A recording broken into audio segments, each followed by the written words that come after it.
How's it going, guys? This is a interview that I recently got with Rob, one of the most active Carolina Panthers fans. And though we both have a bleak look on the season, it's time to get it real, raw, and right now on Roll Coverage. They roll coverage. And perfect. First of All all, right. let me welcome you, Rob. Obviously, everybody knows you on Twitter. I mean, you are honestly one of the number one personalities at Rob WC3RD. Welcome, man. You excited for this Panthers game? I know you got a lot to talk about. Yes, man. I'm pretty excited. I would say, I they still have a little bit of my optimism. You feel me? It's not all doom and gloom. But I'm excited. But we have to start strong, man. I 100% agree with you, and I'm going to be honest. The game with the Cardinals really opened my eyes up to something else, something that I'm really actually interested in, and I think the Carolina Panthers and Dave Canales, that's the word I was looking for, can really unlock Bryce, and that's the first time I think I've ever said that. I think if we genuinely go with a 10 or 11 personnel on a regular basis, I prefer 10 personnel and just put wide receivers out there and let Bryce try and deal the ball. I think that Right. could honestly pay dividends. That's right. It's funny because Ulbrich, I believe that's the Falcons DC. He spoke about how when we spread things out, we went empty or we went, 3 wide, 5 wide receivers, or Yep. and let Bryce play point guard. We really flourished during that. I believe last year Bryce was, according to PFF, he was top 5 in empty sets graded Yep. in the season. So that's something he really excels with, having options. Bryce is a mental quarterback, right? So he Yep. likes to try to understand the defense and pick what's the best option according to what's the defense giving me. Um, Agreed. so I think what's been going on recently, I think Dave is trying to run his offense versus what works for Bryce. You know what? I How would you 100% say agree about with that? you. I 100% agree with you. I think that's the problem with Bryce Young. And I say that knowing that he could win games. I think that he Mhm. absolutely should be taking it from empty, shotgun, whatever you want to do, but really limit the amount of time where two tight ends are out there. To be honest, put a tight end out there to block, and that's pretty much it. Make sure that you're blocking him as much as you physically can and just let him take the ball. Again, take the snap 5-10 yards off of the line and then immediately take 2 or 3 steps back so he can truly see everything coming in front of him. Because a lot of these Mhm. turnovers, these fumbles, are just because he's running. He doesn't think the guy's right behind him. The dude grabs his arm and the ball's out. Like, I Yeah. think we need to go back to what he did at Alabama, which, like you said, it's not the Canales way. Canales wants to run it. He wants to do all these, RPOs, screen passes, the whole bit. That's not really where Bryce was succeeding in college. I understand Yeah. maybe adapting the college game to the NFL doesn't translate, but at the same Mhm. time, just saying, hey, quarterback that excels at throwing the ball from, 10 yards deep, you need to be able to take it under center. That's not who he is. And I think that's honestly one of the big problems with him in Carolina and why I think he's not going to succeed in Carolina. We are not willing to bend to anything. It needs to fit the way we Mhm. want to do it, which is keep pounding, keep running the ball. And he can't do that, unfortunately. Right. Something interesting you said. The screen game. Bryce is actually like kind of poor at throwing screens. Like it I sounds agree. so simple, but he's not good. Like a lot of his like pick sixes have come in from throwing screens, and Yep, I think it has to do with like the angle that he's throwing at because his stature. Um, I think it absolutely. makes it hard to get the ball quick and clean to a screen target. And I I can't even remember like when is this a time when we called a screenplay and like it busted for like 10 plus yards. You know what I'm saying? Like I can't even Never. recall. Yeah, Um, and that's the difference. He goes from having Jameer Gibbs in college to Chuba, who, don't get me wrong, is a yes. really good running back, but him and Jameer Gibbs are not even in the same class, unfortunately. No, no, no. We could really use like I would rather have Chuba in like the David Montgomery role. I was telling some guys if they Oh, get like an electric back, you know what I'm saying? Somebody can change pace. That which we kind of tried to do with Brooks. But I Yep. was never a fan of that pick just because he was coming off the ACL. We had a better running back class coming in the following year. We really could have used some instant impact. And that draft class, like I can talk for a lot about that. That draft class has set us back a lot because I think we missed on damn near every pick in that draft. I Um, agree. I think the only pick we hit or even got close to is Shaw Smith Wade. And even right, him is a stretch at this point. replacement level player, bro. He's an average nickel. You know what I'm saying? Yeah, You and know, that's the problem. I 100% agree but with you. That 2024 class is literally one of the worst draft classes I've seen in a minute, especially because yeah, everybody needs like their special thing. Xavier Legette needs to be schemed for. Like Canales literally said, mm, hey, man, I'm going out of my way to draw plays up for X. Jonathan Brooks was coming off the ACL, like you said, and then he immediately gets another one. So not yeah, contributing. Jatavian Sanders is a hitch merchant. He is only going to catch those 7-yard routes. I literally was mm, watching the game on my phone while it was on the TV so I could see it update like quicker. And uh, it was literally for the ending of the game. It was Jatavian Sanders 7-yard pass. Jatavian yeah. Sanders 7-yard pass. And I was He like, was catching what is this those dude dump balls, doing? yeah. Yeah. Man, So and look, yeah. no, Every continue. time we had an opportunity to get JT for a big play, he dropped it or he didn't capitalize. But I got turned off to JT last year. And it's crazy because like during the pre-draft process, I kind of liked him, Yep. but he's such a limited athlete, man. And I just feel like for a difference-making tight end, like you have to be, I don't know. When he catches the ball and tries to move laterally, there's nothing there. Like, I agree. and it's funny because we have two players like that. Because JT can't move laterally and XL can't move laterally at all. You know what I'm saying? Yep. But the only person who can get us like yak consistently is T Mac right now.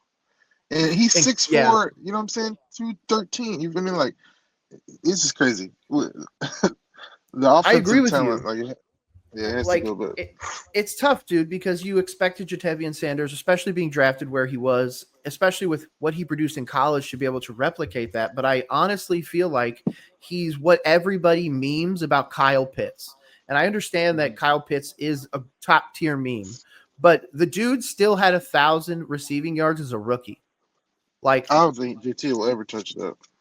no, he won't get anywhere close to it. And I think the Mhm. problem is because in those moments when you're trusting JT to catch that deep ball, like the one in the end zone, yeah, don't get Mhm. me wrong. Most guys don't come up with that. But if you're touting that you just lost 20 pounds and you're such better athlete now, you need to be able Mhm. to come down with that because that's the only place that you're effective. That's why I have been out on him for The so catches, man. long.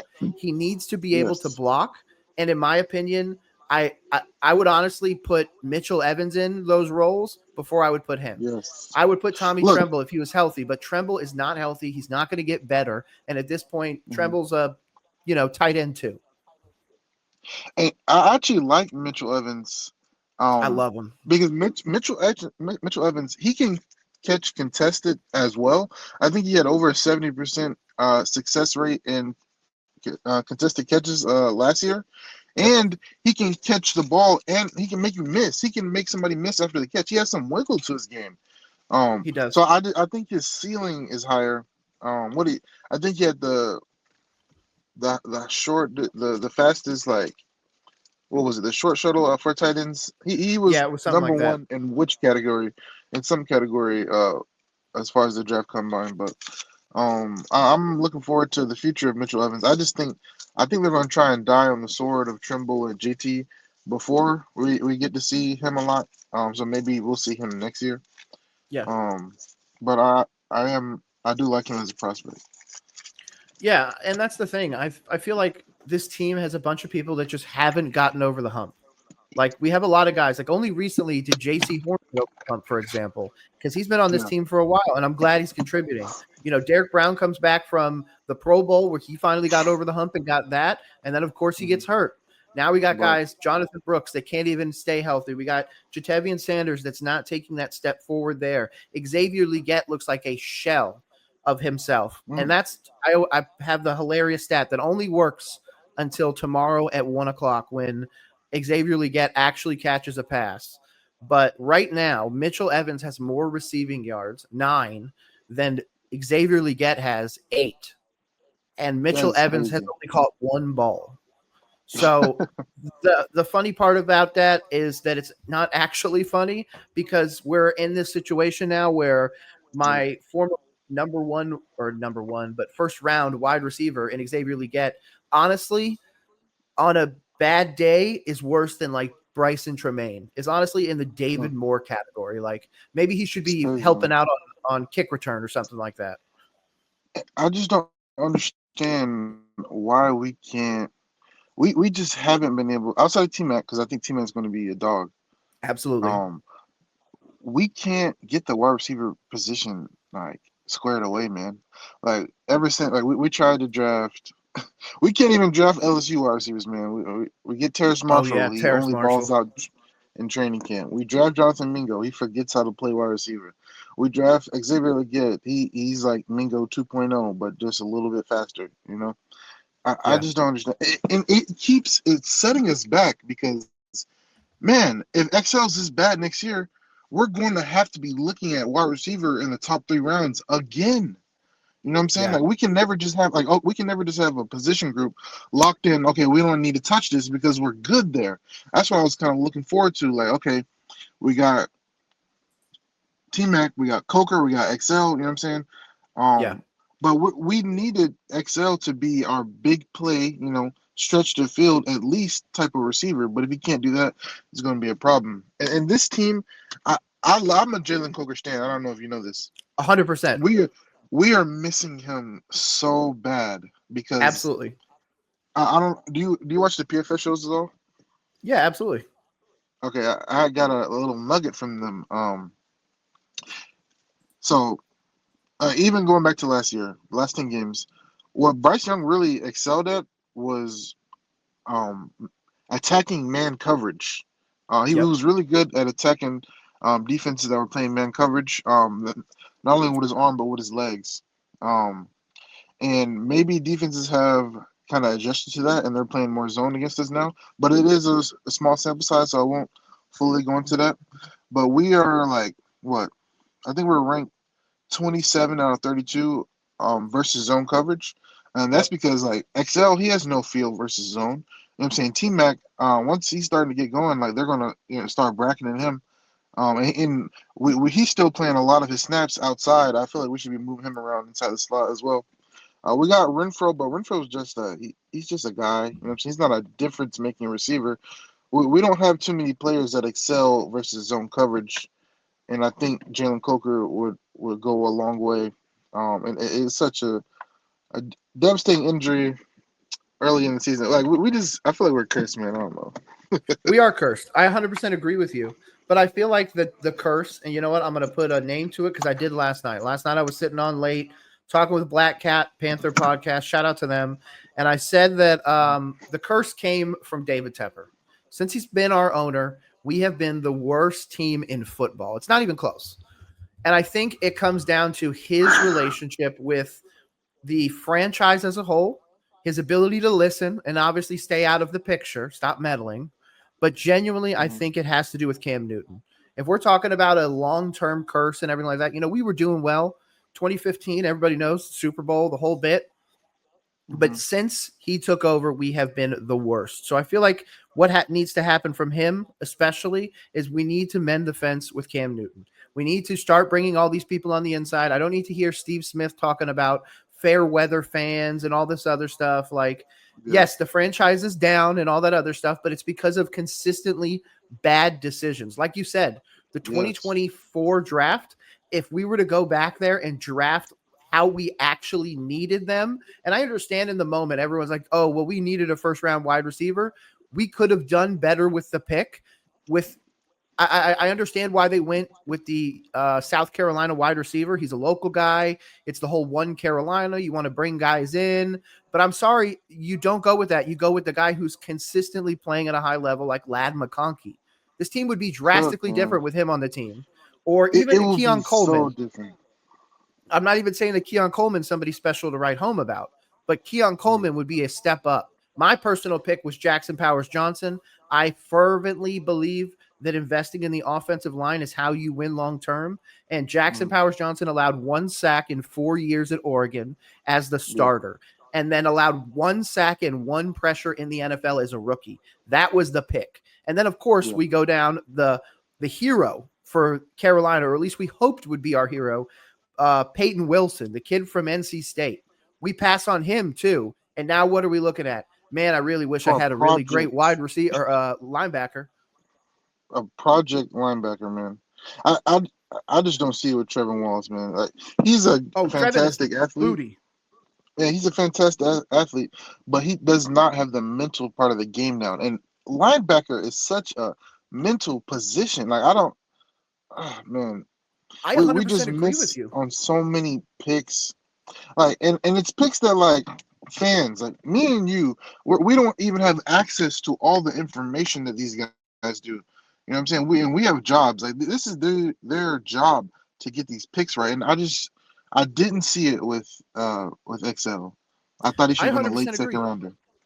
Agreed. Yeah. I didn't and not see just it. that, but he needs to learn. He needs to learn from a better wide receiver. Last year he was the one. Now he's supposed to be the essentially veteran because Thielen's gone.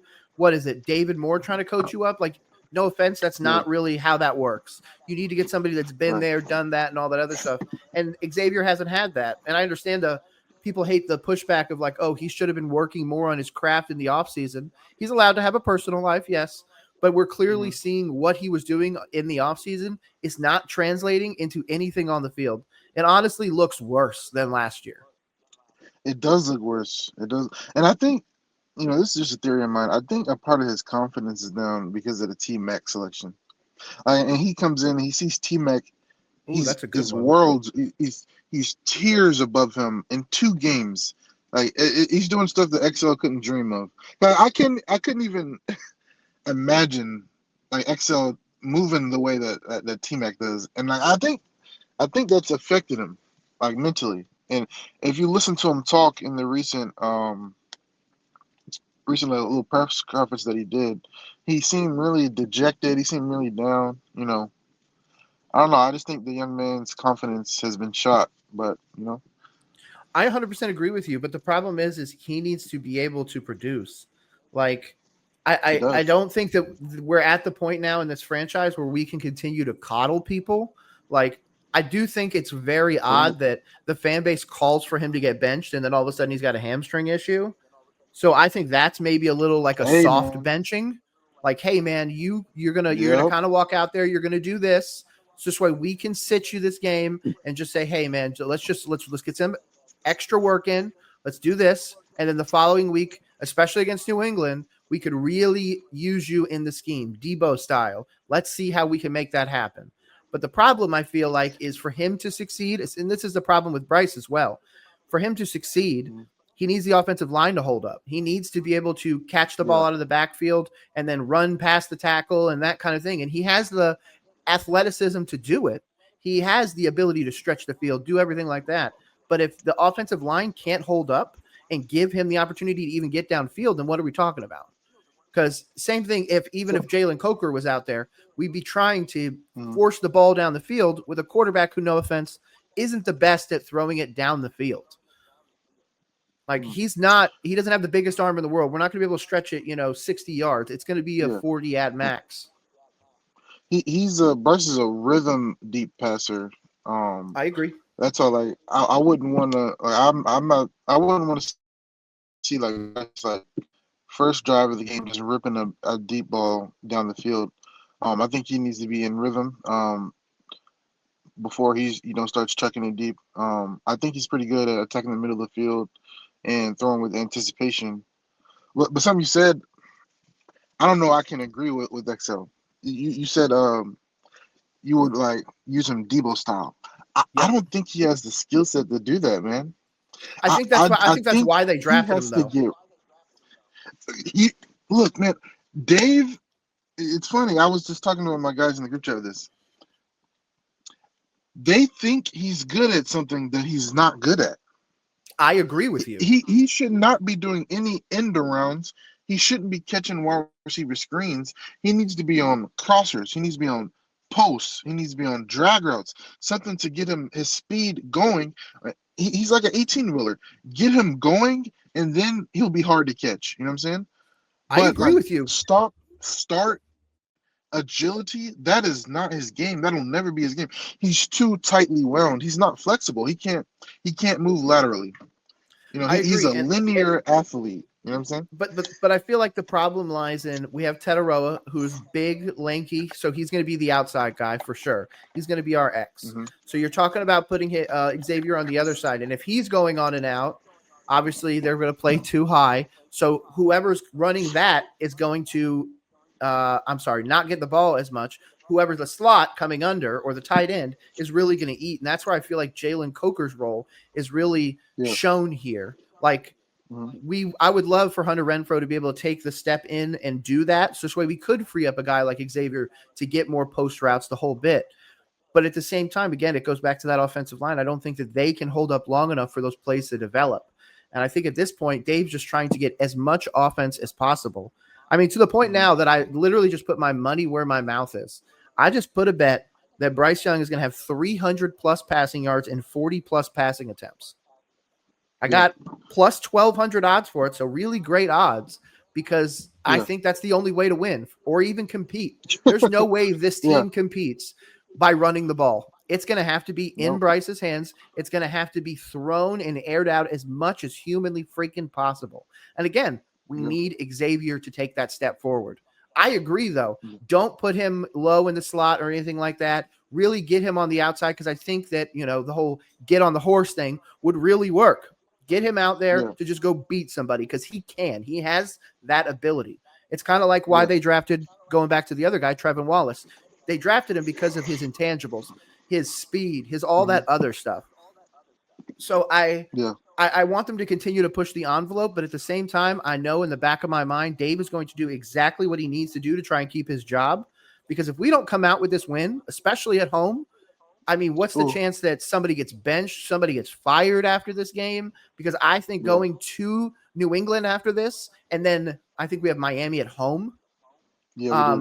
So we go away and then back home. If we lose both of those games, then we're down 0-5, which was my big what if this happens. Number one pick.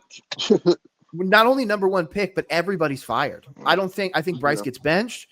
I think Dave Canales is gone. I think Brad Edzick's gone. I think obviously Evero is gone. Tracy Smith, the special teams coordinator, might become the HC, or they'll promote somebody else, and then we're back on this carousel again. But the problem is we're going to go hire a coach, do all that other stuff, and again, because there's no foundation, David Tepper is going to be involved in the pick again. So it's who does David Tepper want as the quarterback, and that's what I don't want. Unfortunately, I don't think he's going to make the right decision if he does do that and pick Brant Tillis to be the GM and president, because I think that's the best step forward for that, and then let him pick his head coach. I like Brant. Yeah, I love Brant. Brant. You said a lot there, man. You're speaking a lot of truth. Well, here, let's focus on the one. You talked about Trevin then. Okay. What's your thoughts about Trevin Wallace and what he can do? Because what I saw coming out of college was the same thing that other people reported on, and it's even in his draft profile. He has the speed, he has all that other stuff, but he doesn't understand the NFL game and the NFL speed. And you can see that out there. Yes, he can chase people down, but it's because he missed it, went into the wrong gap, and now he's having to chase down the guy that ran 70 yards down the field kind of thing. Yeah, and the thing with Trevin is with linebackers, and we just had like the best linebacker in our history is like a model for this. You don't have to be a freak athlete to play the linebacker position. It helps to be a really great athlete, but with Trevin, he's always reactive instead of proactive. He's always reacting to the play because he can diagnose it pre-snap, and then it puts you behind the eight ball instead of being able to, I saw this play on film. Let me shoot this gap. Let me get a TFL. You know what I'm saying? Or I saw this concept in film. Let me bait the quarterback. Let me go pick it off. You know what I'm saying? He doesn't have that mental ability like a quarterback of the defense. It's like he's just out there reacting. You know what I'm saying? and using his athleticism as a crutch. Because if he was a poor athlete, he would not be in the NFL. Absolutely. Or if he Yeah. was an average athlete, I don't think he'd be in the NFL. So I'm not really high on that pick. Oh, he disconnected. We'll give him a second to reconnect real quick. Hey, can you hear me? Hey, yeah, I can hear you. Sorry, Good. sorry, I got lost there. No, Uh, you're good. what was the last thing I said? You were cutting out at the very end, so whatever you were saying at the very end, I have no idea. Just pick right back up where you were talking about Trevin, and we could just keep on rolling. Yeah, I was just mentioning how he's a reactive player versus a proactive player. He's not good at diagnosing. He's not good at being instinctual with playmaking. I wouldn't consider him a playmaker. Agreed. Um, I think the biggest thing that he's good at right now is probably playing zone coverage. I guess he was solid at that last year. Yeah. But and we could kind of. Did you want to get into like the game plan or like what we think is going to happen? Sure. Yeah. Talk about whatever. I was just going to say what you Yeah, were saying is exactly as in his draft profile. On yeah, NFL.com, it says for his original draft overview, projected round 3 to 4, which is where he went. It says, however, he struggles to diagnose plays and execute his responsibilities at a standard mm, NFL level. Teams will like the traits and his potential to play special teams, but he will need to prove he can play with better instincts and recognition to make it in the pros. hey And again, man, that's and I haven't directly read from his his draft profile in profile. forever. Yeah, and that's the Yeah, thing. He never changed. And nothing grew no, better with that. I feel like it's the same thing with Xavier Leggett, the guy we were talking about before. yeah. We need to start prioritizing guys who are intelligent, and not to call those guys disintelligent, but you know, it is what it is. You know, the proof is in the pudding. As for now, we need to have some more football character in our draft process. I would say. I agree. And I had a really crazy thought the other day. I think it was 2 days ago, because Ejiro Evero recently talked about, man, occasionally we're going to take Lathan Ransom down and we're going to have him cover like a linebacker would. And I was like, very interesting that Okay. safeties and linebackers can be swapped out, pretty easily. And I was like, Hmm. okay. And I had the same process or mental thought that you did. Hey, man, what if we just put somebody really smart and try and get them to move over to linebacker? What safety could do that? And we had two of them in house, Isaac Gifford and Jack Henderson. One Hmm. was the safety from Nebraska. One was the safety from, Jesus, I can't remember the other team. The Gophers, Minnesota. But they were both 4-year academic All-Americans at safety. Played all 4 years, the whole bit. One of them, Gifford, is now on our rivals on the Bucks as safety. Why don't we take the Yeah. other guy, Henderson, and just bring him in? Bring him in and see, hey, man, if I were to, move you from playing safety to linebacker, you're still 6'1", 240. You can still hit like a truck. You're still fast enough, everything like that. You're Trevin Wallace, just a tiny bit slower. Can you bridge the mental side to become good enough to even beat him? And I feel like that's worth a try. Maybe not in the season, but I feel like that could be Hmm. something in the future that, maybe there is an opportunity for linebackers to make a jump back, because I think the good linebackers obviously are drafted as linebackers. But once you get after that first Hmm. creme de la creme, it's kind of a crapshoot. So could a Yeah. safety do it? Maybe. I'm willing to try at this point because Trevin is not making me confident in his ability. Yeah. And I don't see how any confident in the linebacker core, but I also think I think Dan, and if you listen to Dan speak, he knew that this team was ready, right? But he also wanted to. I feel like he wanted to go young. He wanted to go youth. That's why we Yep. got rid of Jadeveon Clowney when he was one of our better edge rushers. And he got rid of Adam Thielen. Wanted to give. I was for that because I didn't foresee the Coker injury, and I'm a cokehead. I wanted to give Agreed. him more opportunity. Um, but I think he just wanted to see what the young guys had this year and then move forward from that.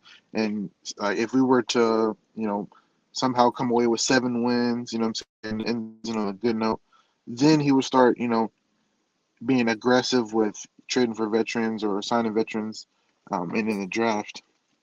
Um, but I don't see. Lil Bill, EJ Evero, being creative enough to make a decision like, let's try you.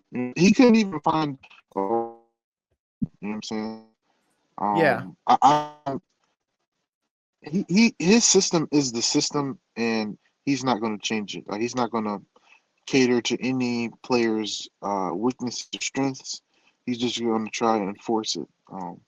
That's why I can't even make any defensive like decisions because I don't think he's going to be here next year. Like I agree.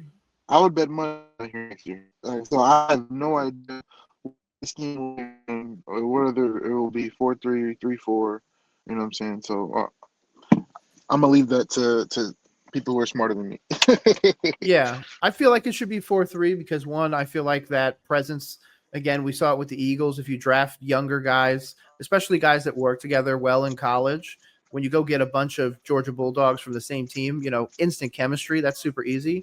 But I feel like that's the way to do it because they didn't have to rush the passer at a high rate. They were able to sit back in coverage, and that's why that defense is able to excel now because you can get pass rush with just 4 at times. Not every time, but enough that your other guys can just sit in Yeah. coverage. Obviously, this team can't do that. We don't have the ability to sit in coverage or No. anything like that. We don't have the ability to get a big pass rush. But I did hear recently that Nope. with Pat Jones, I think it's Pat Jones out this week. Scorton might be getting the start. Yes. So if that's the case, him, going out there, we're going to finally see him full throttle. And I'm very excited because that collapsed lung scared the shit out of me. I mean, talking about Evero's Yeah. defense, if he didn't have Scorton, if he didn't have some of these guys on defense, we would be even worse. And that's where I feel like his defense gets exposed the Yeah. most. When the offense can't stay on the field and can't produce, a competent offense, the defense is just out there. And they're out there for, 35, 40 minutes trying to stop an offense that's just running down their throat. Yeah. I'm really looking forward to Scorton playing this weekend. Agreed. I was trying to If you look look at up some of his analytics, he no, has no. he's like top 5 in the league for fastest get off. Did you see that stat? Really? I didn't know that. No. Yeah, he's top 5 in the league for edge rush, fastest get off of the line. And I can maintain that, and he also improves his like skill level with his hands and his moveset, and which I already think he has a good one, and it'll come with more reps. I think his ceiling will actually be a little bit higher than even I thought it would be. So I'm looking forward to that.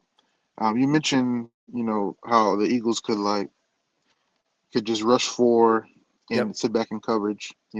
I think a part of that is they're able to get pressure from the interior, right? Oh, Jalen Carter. Yeah. The guy that And everybody was that's scared not. about I don't drafting. think. Yeah, Jalen Carter, and Yeah. and they had Milton Williams last year as well. Yeah. We don't have anybody to that. I love Derek Brown. He's not an impact pass rusher. He's really good in the run game. He'll get tackle line of scrimmage. He's not an impact pass rusher. And I don't know about Turk. I need to get a chance to see from Turk. I think we're not going to see him. So hopefully we get something from Turk. We don't have any other interior pass rushers that could inspire, a pass rush from. I would say. I agree. I want to see Scorton. I want to see Princely as much as possible. Wanham actually had a decent game last week, so Yeah, it's he just had a not a sack lot of finally. players that inspire. No players that inspire a lot of confidence for me on the defense because we haven't even talked about Morig. Morig's been excellent in Oh, run defense, but he's been a turnstile. He's been a. That's why, man. One of my um, Kyle Pitts catches cannot guard any slot receiver or tight end. I don't know. And Brenton Stranger's getting off. And Hunter slightly catches. The second game, we had Greg Dortch. We had Trey McBride going off. We can't cover the middle of the field at all. It's a huge sore spot for us. So I think they're going to be attacking the middle of the field We're gonna see. I don't know who they have slot right now. Um, maybe Kyle Pitts is their effective F or slot receiver at this point, but it's a problem. I agree. That linebacker core is bad, and Trevon Moehrig can't cover anything. He can't even cover the sun out of his eyes at this point, and that's the problem. Like, we don't have a true free safety. We don't have anything like that. So we're getting guys out there, like even Lathan Ransom, who I love. Love Lathan Ransom. Again, won a natty for Ohio State, the whole bit. He's not even a good coverage safety. He's getting there, and especially as a rookie, he's making strides. Yeah. But, I mean, who are we realistically putting back there? I like what I've seen from him, yeah, I agree. But we're realistically hoping that what's his name, Damani Richardson takes the next step, or it's just a he's problem. Not even getting any snaps. Exactly. So we're hoping that one of the other guys do it. And don't even get me started about Nick Scott. I feel like why they went the heavy free safety strong safety was they were trying to condense the field. What they're trying to do is get enough of a pass rush and enough pressure towards the quarterback that he has to throw the ball quickly. And then obviously you throw a safety out there occasionally to blitz. So you can try and, limit the downfield bombs that are really killing the team. Because to be honest, that's been our problem so far. It's limiting the just stupid, long, busted plays that we don't benefit anything from. So it's not going to get better. Like you talked earlier about possibly 7 wins. I don't think there's anywhere a place where we get anywhere close to that. I think we're in the place now where we the ceiling is win at least one of these first 2. Agreed. I think our ceiling is 4 at this point. And that's, to be honest, being a little generous. Man, Roll, don't kill me. Roll, don't kill me like that, man. I mean, okay, look, you talked about betting earlier. Let's look at this one. We originally started as 3.5 point dogs. We're now 5.5 point dogs. And I understand why. Obviously, lost 2 offensive linemen to IR, the whole bit. We're not going to be able to get a run game off for the most part. It's going to be Bryce or bust. So I don't love that. But then when we look after this, obviously we were just talking earlier, Patriots, Dolphins. Those are 2 winnable games. But then we go Cowboys. Yeah. No offense. Cowboys offense against this defense is going to be a tough day for us. The Jets will have Justin Fields back then, most likely. And no offense, the Jets defense, again, is going to be able to get after us. Then it's Bills, Packers. That's going to be a tough 2 weeks. Instant. Those are 2 losses. Yeah, and even if we try to compete in those games, don't get me wrong, Bryce could have decent stat lines, and that's why I'll get to that point at the end, because that one's a whole separate thing. But, I mean, then we go Saints, Falcons. We're hoping to get one of those. Or, you know what? Hey, both of those. Then 49ers, Rams. That's going to be tough. Saints, again, another winnable game. Bucks, Seahawks, Bucks. At the end of the season, I don't think Bucks, Seahawks, Bucks are going to be wins.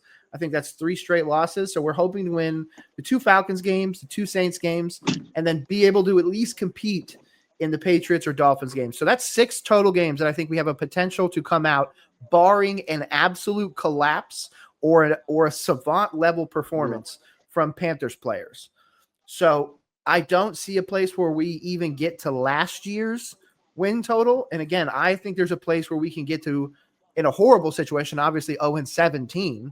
But I think that's obviously everybody's fired week 10, the whole bit. Like, it's a completely changed franchise by the time we get to the end. Yeah. Shoot, man, that would be the worst case scenario. And when you do lay the schedule out like there, it's kind of hard to find wins, especially after we lost both of the 2 winnable games that we had early. I always thought that we were going to have to get off to a really fast start early. How we play these next 3 weeks will really let me know about the future of the team and the future of Bryce, because I don't think Bryce can afford any more stinkers within the next 3 weeks. He has to play at least solid level ball. And that's where I think the pivot happens. That's where I think where it bites guys like us. It bites guys that were even a tiny bit critical of Bryce, because if Canales plays it the right way and he just puts Bryce out there and gives him 45 attempts every game to win the game, and it either wins or loses by Bryce, do that once or twice and say Bryce comes up snake eyes both times, no offense, he is benched, and we're putting in somebody else and we're moving this franchise forward. I feel like that's truly the only way for Canales to save his job. It's to try and prove that either Bryce is it, and hey, man, we just need to let him go out there and go empty, go 10 personnel, whatever it is, and just let him be the quote unquote point guard that David Tepper talked about when he was drafted. Because if not, then he's saying Bryce can't work within his system. He doesn't have the opportunity to throw Bryce Young under the bus. Because at this point, Bryce isn't even a 60% completion percentage on his career. He averages like 59.3 or something like that. So it's not even like he's able to push the envelope up to the 64, 65, 66. There was arguments years ago about should quarterbacks have 70%. So we're not even in that category. So I truly believe the only way to compete is it has to be in his hands. It has to live and die by Bryce. And I understand what is the evidence, because that's going to be the pushback from people. What is the evidence that he can do it? And I'm not saying there's evidence he can do it. There's evidence he can't actually. So just put him out there, let him fail. And when he fails, Canales has the ability to move on to another quarterback. If we see that next week, that offense still isn't good, then Canales is gone. Yeah. I'm going to hold out a little bit more hope for Bryce for now. You know what I'm saying? I agree. Because I don't want to imagine a world where we have to go through drafting another quarterback when the offensive line isn't ready, even though we have the most expensive offensive line unit in the league, and it's still like not top 10. It won't even be top 20 at this point. Yeah, and shoot, Robert Hunt was not playing well to start the year. You know what I'm saying? Like he got injured, like, and that's going to be the narrative. But he wasn't playing well to start the year.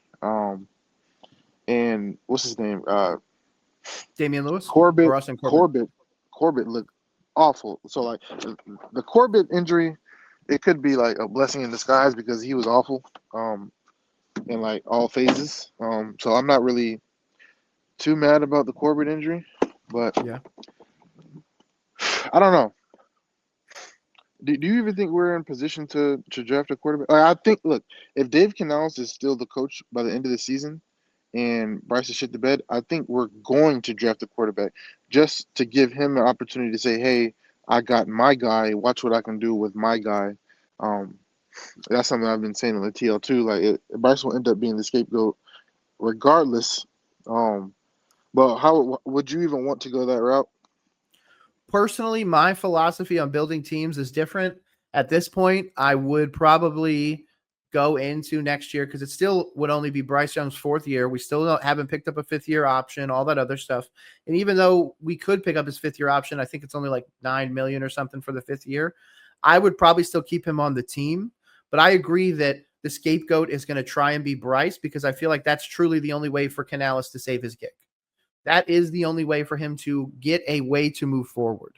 If you ask me to rebuild this team now, even if we got the number one pick, I would trade the number one pick probably 2 or 3 different times. I would take the number one pick and trade it down to 3 or 4, and then I'd trade down to 6 or 7, and then I'd probably try and trade down one more time and amass as much capital as possible. I understand that people would hate that, but people don't understand. That's what we need to do, man. That's how I agree.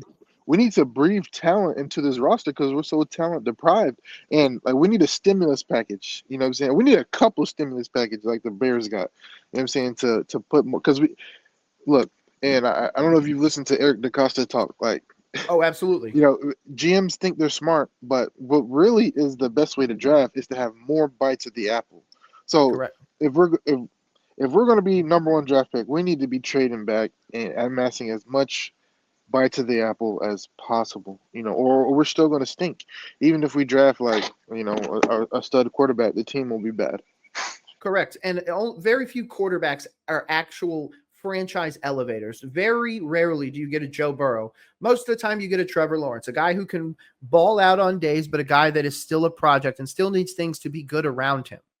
So in my opinion, yes, trade back every time. And look, not to cut you off, No, you're good. that resonates with me because, and I was catching flack for this on the TL. I think Bryce is Brock Purdy. Like I think that's his ceiling. I think Bryce's ceiling is Brock Purdy, maybe plus 10% if he reaches his apex, I and agree. that's with us putting a lot of talent around him, having a good offensive line. You know what I'm saying? Good scheme, and then I can think he can ball out. He can put up some good numbers, but he's not. He's never going to live up to that. We traded 3 firsts. We traded DJ Moore. We traded all these firsts to get that kind of player. He's not going to be a Josh Allen, Lamar Jackson. He's not going to be an MVP level player. You know what I'm saying? But I he agree. could turn out to be a Brock Purdy if we build the team and build the offense around him successfully. But that's going to take some time, and we're going to have to pay him coming soon. So I don't know, man. And that's where I would build this team. So this is the controversial way. I would take this draft and again continue to put Bryce out there, regardless of whether he's doing good or not. I would tell Canales, you're adjusting your scheme or whatever. If you want to keep your job to 10 personnel or 11 personnel, don't run 12. Don't do anything like that. Go out there and make sure that Bryce is throwing the ball 45 plus times. The reason why is because I need to see how the pass pro can hold up long term.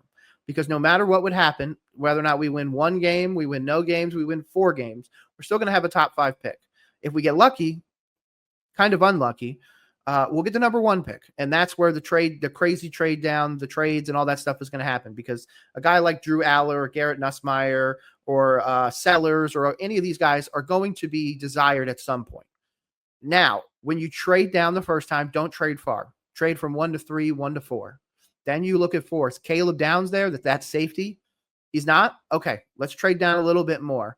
Or not. If he's there, just sit there and take him. I think that he's worth that first round pick. I don't think he's worth pick 1, of course. So trade down, get the extra capital, bring in an impact player. I understand safety is a devalued position, but you can kiss my ass about that. If you're lucky, you trade down 2-3 times, you get to that 15 mark. You go out and you get a tackle. I understand that people are going to be like, oh my God, we don't need a tackle. We don't need all this other stuff. We need offensive line play yesterday, regardless of where they are. I don't think taking a center that high or a guard, unless they are just lights out the best guard like the Cowboys did last year or this past draft. I would take a tackle to put behind Taylor Moton for 1 more season. Let him learn. I understand it's a first-round tackle and everything like that, and you want them to start, but I just give him 1 year. And if you, God forbid, something happens to Moton or God forbid something happens to Ickham, great. He goes out there and starts. But now I've got my tackle for the future. And next year, I would still roll Bryce out there. I know that would be the controversial take. Go out there and tank again. And it might not even be a tank. It might just be, let's see what happens. Because if you draft well, you get a tackle. Maybe you get another guard. You get a center for the future. You get some linebackers, especially coverage linebackers. That would then be second year Lathan Ransom. That would be second year Princely, second year Scorton, ETN, all of that. We would also get our running backs back. Robert Hunt, Damian Lewis would be back and healthy, the whole bit. So we would have the offensive capability to do something. And again, second year Tetaroa. So if it's truly just a quarterback different than the following draft, 2027, after you've completely revamped the offensive line, you have the depth, because that's obviously a concern moving forwards, because people don't remember. We only got Robert Hunt and Damian Lewis because they were hurt at their previous teams, because they had issues at their previous teams. Offensive linemen don't come up for trade often. So the idea that we can just wait for a guy to become available and that'll just fix our problems is not the truth. So I think if you're rebuilding, trade back, fix that offensive line long-term. I understand it's not the sexy pick. I understand the coverage linebacker, the safety, all those are not the sexy picks. They're not the wide receiver. They're not the quarterback. But right now, unless you drop in Joe Burrow, and again, I don't even think Joe Burrow could fix this. I don't think Patrick Mahomes could fix this.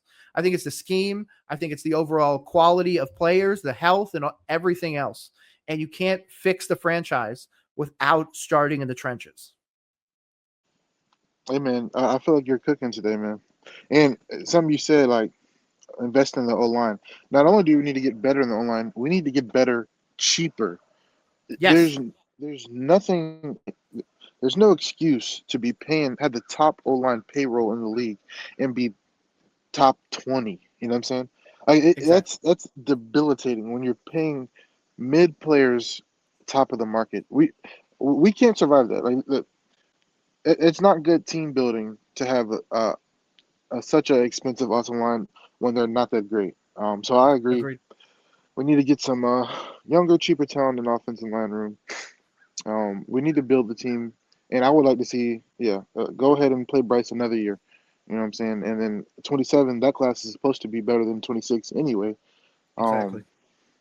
Allow some of these other teams to take the bait on these quarterbacks and, give up a bunch of draft picks. You know what I'm saying? So Exactly. Make them pay out the I agree nose with just that. like we paid out the nose, dude. Like, Yeah. go out there, and I Fleece understand somebody. That's it's what we need. We have to fleece somebody.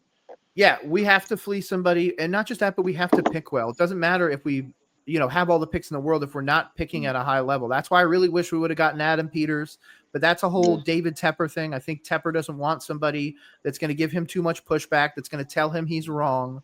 So that's where Yeah. I feel like the issue comes in. I do feel like Brant Tillis might be able to walk the line with that, being the president and GM. He could bring in outsiders. He could, there's ways that he could play it for sure. But Yeah. at the same time, like, I feel like the thing that we've ignored, and I know we got Chandler Zavala in 2023, but he was a 5th or a 6th round pick. That's the last Yeah. offensive lineman we took. So that was 3 years ago. So we haven't taken an offensive line in 3 years.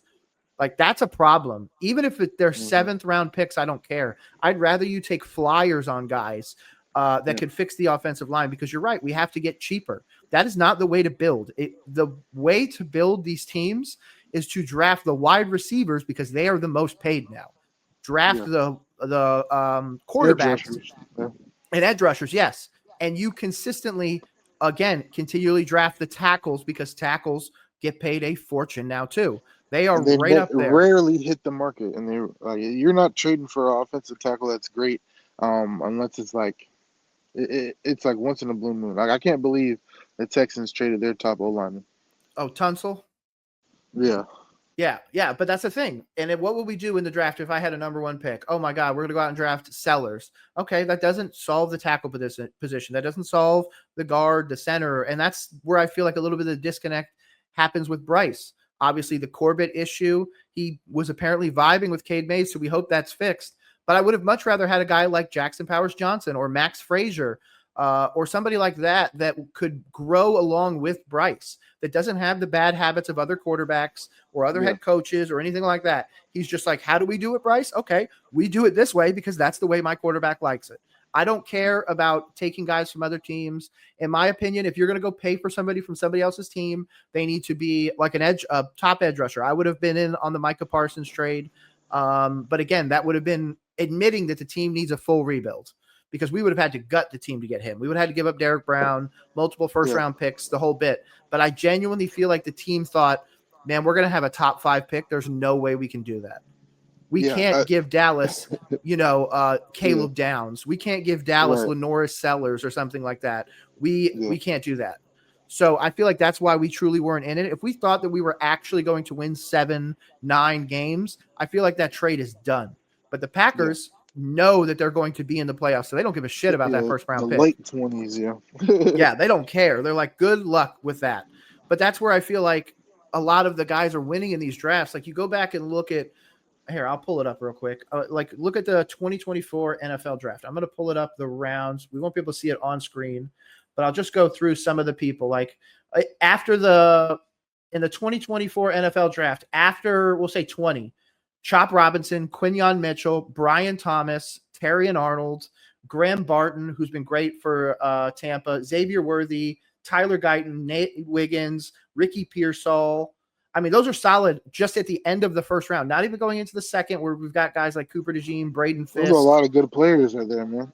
Correct. So the idea that you can't get a quality guy later on is not true. You just need to make the right pick. Like, obviously, we go in that draft and we take Xavier Legette. I don't love the pick. Again, I feel like it should have been Jackson Powers Johnson or literally anybody else. I would have been happy at this point with Jalen Polk, who's literally on IR. Maybe it would have been different in Carolina. I don't know. But then once you see all the other picks afterwards, you just see, like, what were we thinking? After that pick, after the Xavier Legette pick, goes Keon Coleman, Lad McConkey, Rook Arrojo, or however you say his name, who's going to be in Carolina this Sunday, tomorrow. Jerzon Newton, who's been fine. Cooper, Tavondre, Braden Fisk, Kool-Aid, Kamari Lassiter, and then, of course, Edgerrin Cooper, another linebacker who I love. Man, I wanted him, man. Imagine Me the too. defense, how it would look if we had him. 100%. But then you go after that. Then we take Jonathan Brooks. Then it goes Tyler Nubin, who's a fantastic DB. Mason Smith, who's been fine for Jacksonville. Chris Jenkins is Mike Sandstro looked really, really good for the Commanders. Zach Frazier was a rookie offensive player of the year or whatever for the offensive line. He got an award.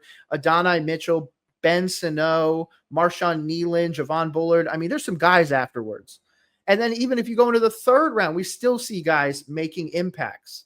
So this team is just killing me, absolutely killing me when it comes to it. Because like you said, Trevin Wallace sucks. The guy had taken immediately after him, Cooper Beebe, has been a starter for the Dallas Cowboys at center since he came into the league.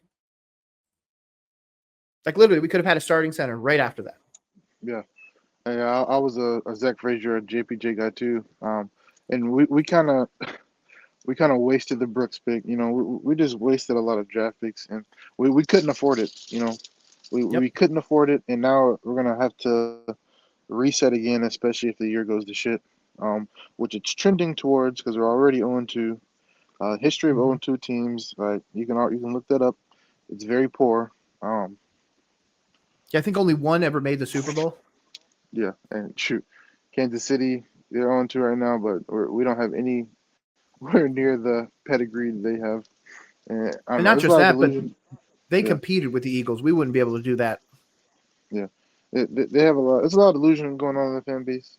You know, hopefully, you know, we just have to lean on hope right now. Hopefully, we look better. Actually, I don't really care about the wins. You know, I care about looking competent. Because I know we're not going to make the playoffs. And if we make the playoffs, I know we're not going to do anything. I care about the long-term building of the team. Correct. So I care about development of players. So if Bryce Young can turn it around, you know, and turn into a Drew Brees level player, then that's what I'm looking forward to. I'm looking forward to Trevin Wallace becoming a competent player. I'm looking forward to our rookies developing, because if our rookies develop, then we have a foundation.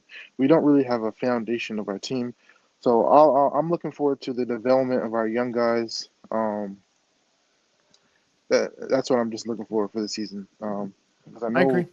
We're not going to be reeling off any wins here, but if they do, you know, hopefully it's surprising. Well, do you have a score prediction for the game? Yeah, I'm going to go 31-14. I think that Atlanta really does have the opportunity. I think that Bryce Young and them can come up with a touchdown in the first 3 quarters, and then I feel like the second one comes in the garbage time where Bryce does it. If it gets more than 14 points, again, it's going to have to be what I said. He's going to have to make my parlay work, 300 plus yards, 40 plus attempts. Like, he's going to have to really air the ball out. And I understand he can't air it deep, but he needs to air it as much as he can, because that's the only way we're going to be able to compete, especially with AJ Terrell out. We're going to be testing their new secondary players that they drafted. And especially if a guy like James Pierce and Jalen Walker actually can get an effective pass rush. Again, they're both local Carolina guys, so they're going to want to put it to the Panthers. So that brings an extra fire to them. I just don't see a scenario where we can compete unless it's the day. Unless it's the day where, you know what, today's Bryce's day. It is not, Michael Penix Jr.'s day, and he just goes out there and we see, turn back the clocks, Bryce Young. We go back to last year where we had that shootout with Atlanta. And that was just because we both had bad defenses and we could just score. How do we win? Bryce got to throw the hell out of that ball. So unless that's how we come out, I don't see us competing. Now, don't get me wrong. In the first quarter, if Bryce throws 15, 20 balls, or 20 is probably too much, 15 balls, I think there's a scenario where we can come out with the win. But if that's the case, that's going to be the entire offensive identity moving forwards. It's just going to be put it in his hands until he fails. And again, then let's get my guy in there, like you said. Let's go out there. See, David Tepper, I have a system that works. Bryce just can't execute it. We need to get a different quarterback. Yeah. Shoot. I think I hear your score prediction, but I'm gonna go opposite. I'm gonna say we pull it out. I'm gonna go 31-24. I think this will be higher scoring. I think when a wounded animal is back against the wall, they're going to give you its best shot. I don't think. I think they're going to want to not die here, and because they're going to be playing like going down 0-3 is like a nail in the coffin. So I think we're going to come out here with a sense of urgency. Come out, and I don't think we're going to turn the ball over early like we did. And I think because we're at home, we're going to get the at home boost. So I think it'll be a good opportunity to take advantage of the Vegas sports line of what is it, plus 5.5. Yeah, right now it's plus 5.5. Yeah. So I'm going to predict we pull it out 31-24, get a little bit more optimism for the fans, and we win the home opener. And see, I could see that happening. Like I said, if Bryce airs it out, I feel like he can make it happen. But that's trusting him to do something that we haven't seen him be able to execute at the NFL level. That's my concern with it. I would love a win, especially this early. That needs to, get in that column because, again, we just looked at the schedule a little bit ago. It gets bad. I mean, Bills-Packers back-to-back really sucks. So I don't think there's a scenario where this team can lose this game and be viable long-term. I genuinely think that somebody could be fired, probably Ejiro Evero, if it's bad. If it's 40-7, Ejiro Evero doesn't make it to the next game. There's no way. Yeah. He's sent home. He's sent packing, and then we're putting in his assistant or something like that. But as long as we can keep it semi-competitive, I feel like that's enough for Canales to be like, man, we're just, because again, he admits that he has those meetings every week, like Reich did, with the owner. Yeah. So he's going into those meetings being like, man, we're close. But again, he also has the Bryce situation. He has to, this is our quarterback. We invested a lot in him and everything like that. And he says we, but it's not really we. It's David Tepper. He invested the money in it. He invested the capital and the infrastructure to try and make Bryce Young work. That's why, again, we'll know within the first quarter how this looks. Maybe first drive, normally not first drive because obviously they script it, but do they try and run the ball on a consistent basis? Because if they do, how quickly do they go away from it? We saw them start with a run game with Chuba and everybody in the Arizona game, but eventually once you realize that Bryce had 55 passing attempts in that game, you realize that they quickly abandoned the run. So if that's the case, again, I just don't think it could be a balanced offense. I feel like it's Bryce or die. I love the prediction though. Hey man, I don't want to be I don't want to be too doom and gloom yet, or they're gonna run me off Twitter. Dude, I feel that. I do got to get out of here, man. Of course. I got some things I got to do for the day. I will say my favorite plays for the day. My favorite plays for the game. I like Bijan over 80 yards. I like T-Mac over 65 yards. And Bryce over passing completions. I'm actually going to tail that bet. Like I said, mine. I took 300 yards, 40 plus pass attempts because I don't think there's a way that we win this game with him, throwing 212.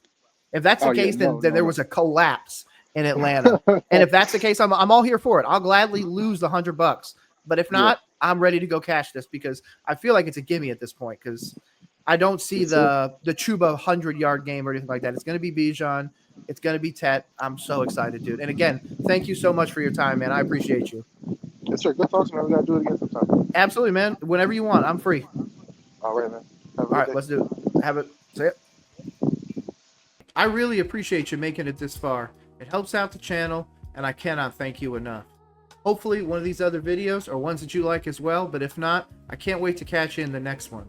My name is Nick, and this has been Roll Coverage.